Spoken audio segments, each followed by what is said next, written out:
I'm gonna demo all of my assignments one after the other in these videos. This is the first one. I'm just loading it up. It takes a bit because I'm loading the renderable file as the collision data as well, and it's just like it's slow as hell. Uh, but yeah, I've used this intermediary file, which stores all the dynamic objects and trigger boxes and stuff I create. So these are trigger boxes, that's my camera, and that's the player. Um, Alright, so that's the game. I'm loaded in. I can roam around. This is a fly cam. It's running slow. I think it's because it's fraps or something.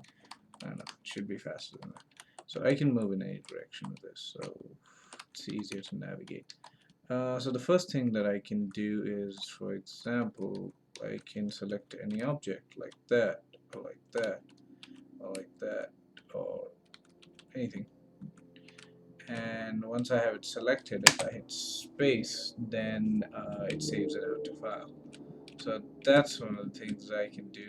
It's a little wonky, the selection, but it works fine. Um, then I can place like trigger boxes. So I can place like that's a trigger box and it's right there. And if I just hit save, it just saves it again. If I want like another one, I can place like that. And I can scale it up or down. So like scale it down, scale it up. I can do whatever the hell I want with it, and I can save that as well. So now that I've done all these things, like if I look at my file again, it'll be reloaded. So you'll notice that this test1 entity got added.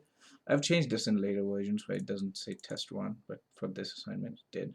So that's the wall piece that's now marked as dynamic, and I can use this entity type, which in later versions is a little different, to write custom controllers for it, and then I can do whatever I want with it. So the flags, that's how they operate, and I'll show you that in the later video. Um, these are the two trigger boxes that I just made and placed, and the max acceleration is what actually I've repurposed that for the size. So if I just like stop this and run it again, so it takes a bit to load and stuff because once again it's like it's using the uh, environment file as the collision. So there we have it. That's the trigger boxes that I placed, and that's the other one. That's the smaller one that I placed, and that's the bigger one. And yeah, they're both saved in the file, so you can see on top. There's all the trigger boxes in there as well. Yeah, that's it. That's the first assignment's requirement. I'm gonna record the second assignment next.